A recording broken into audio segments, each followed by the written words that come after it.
Olá, vamos dar continuidade aqui à série dos 10 Mandamentos Montessori, do Decálogo Montessori. E a gente já discutiu o primeiro, agora eu vou discutir o segundo. E o segundo mandamento é o seguinte: nunca fale mal da criança, em sua presença ou ausência. E aí eu queria trazer alguns pontos, né, importantes da teoria da Maria Montessori, para que a gente possa refletir sobre essa fala, para que a gente possa ter um olhar mais profundo sobre o que isso quer dizer, né? Ah, e aí a gente começa da mente absorvente, de que a criança, ela tem essa capacidade de absorver tudo que está à volta dela, de integrar tudo que está à volta dela e aprender com tudo que está à volta dela. E aí fica um pouco óbvio para a gente pensar que se a gente fica falando mal da criança, se a gente faz julgamento, se a gente diz essa criança é assim, essa criança é de tal jeito, a gente está fazendo o quê? Colocando na cabecinha dessa criança, nessa mente absorvente, como uma verdade. A criança não tem ainda a capacidade de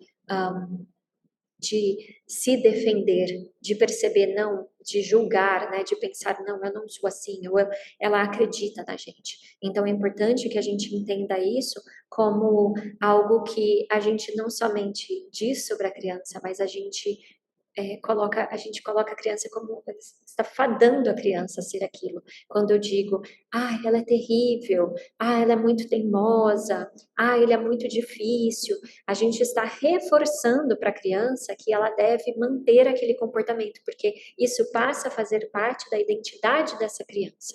Então, eu acho extremamente importante essa reflexão da gente nunca falar mal da criança, da gente nunca trazer conotações negativas. E eu ampliaria, né, não somente para criança, mas para qualquer pessoa, porque a gente é feito do que a gente percebe no mundo, né?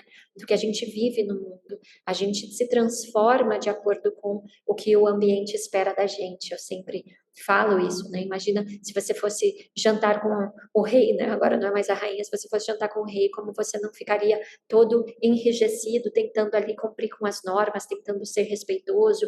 Agora imagina que você está na sua casa com a sua família. Agora imagina que você vai numa igreja ou que você está num ambiente de trabalho, trabalhando profissionalmente. Então, em cada lugar, a gente se molda, a gente se transforma para responder às demandas e a etiqueta, aquele momento. Então, a criança, ela faz isso também, tá? Outro ponto que a gente tem que colocar que já junta com isso é que a criança ela tem um pensamento concreto. Até os 6 anos, a criança não tem capacidade de abstrair. O que isso quer dizer, Dani? Ela é muito literal, ela acredita naquilo que ela vê, ela entende somente o que ela toca, o que ela manipula, o que é concreto. Então, se você dizer para uma criança assim, sei lá, conceitos como o infinito, como imagine antes que não tinha, ou imagine um lugar fantasioso, por isso que a gente não põe fantasia até os 6 anos, porque a criança ela não tem a capacidade de imaginar, de produzir uma coisa que ela nunca viu, que ela nunca sabe o que é. Agora, se eu disser para ela alguma coisa que existe, né? Isso é uma água, isto é um cavalo, isto é uma grama. Então, grande parte do nosso trabalho nessa primeira infância é dar para a criança conhecimento de mundo real, conhecimento das coisas que estão à volta dela, né? Coisas concretas, coisas verdadeiras.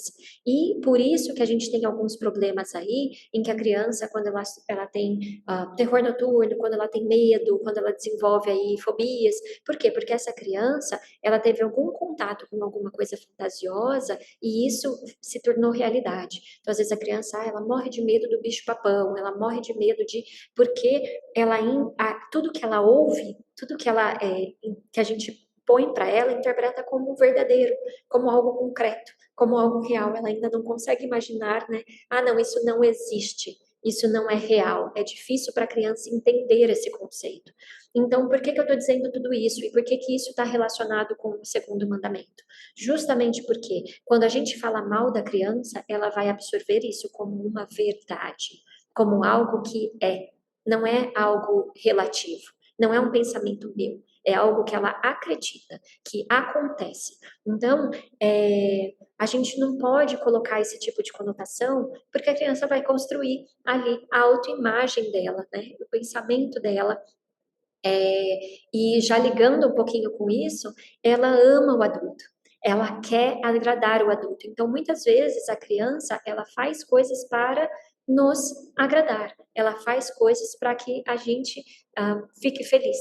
E inconscientemente, quando a gente diz para a criança, essa criança não para, essa criança é muito agitada, essa criança ela está registrando o quê? Eu preciso ser agitada, eu não posso parar. Por quê? Porque essa é a identidade dela, é quem ela é vista por mim, essa é a forma como ela se reconhece ali na nossa relação, como eu reconheço ela na nossa relação.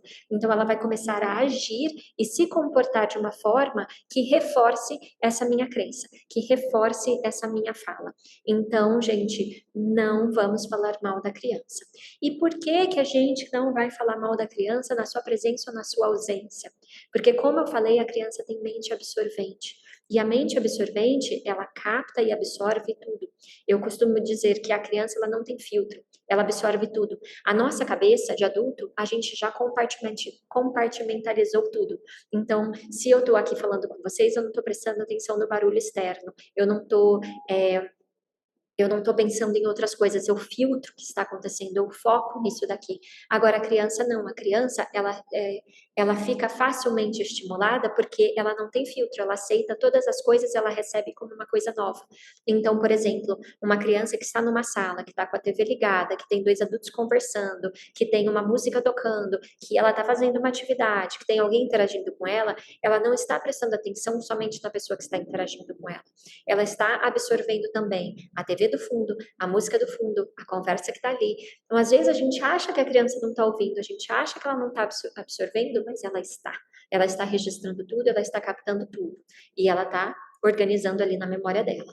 Então, mesmo que eu esteja longe dessa criança, mesmo que eu esteja na cozinha, é melhor que a gente não fale dessa criança com julgamento, que a gente não fale mal dessa criança. Dani, o que eu vou fazer no lugar então? O que a gente faz? A gente tenta encontrar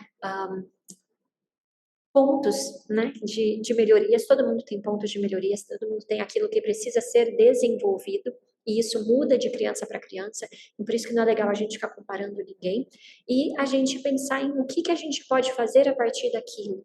O que eu vou propor para essa criança para que ela se transforme? Ou, por exemplo, essa criança é muito agitada, como que eu vou propor uma alternativa para que ela gaste energia fazendo algo que seja adequado, algo que seja esperado. Então, numa sala Montessori é muito simples a gente fazer isso, né? A gente pode, por exemplo, uma criança que tem muita energia, eu vou direcionar ela para atividades com água, direcionar para atividades de coordenação motora grossa, ou eu vou botar um tapete aqui, outro lá, e vou fazer atividades de memória, que ela tem que andar para lá, andar para cá, para gastar essa energia. Então, essa criança, ela não está deixando de cumprir com o currículo, ela não está deixando de aprender mais conceitos, mas eu adapto aquilo para atender essa necessidade dessa criança. Então, ao invés de eu falar, essa criança é muito agitada, ela não vai conseguir fazer aquilo, eu tento transformar aquela atividade de uma forma que essa criança consiga fazer.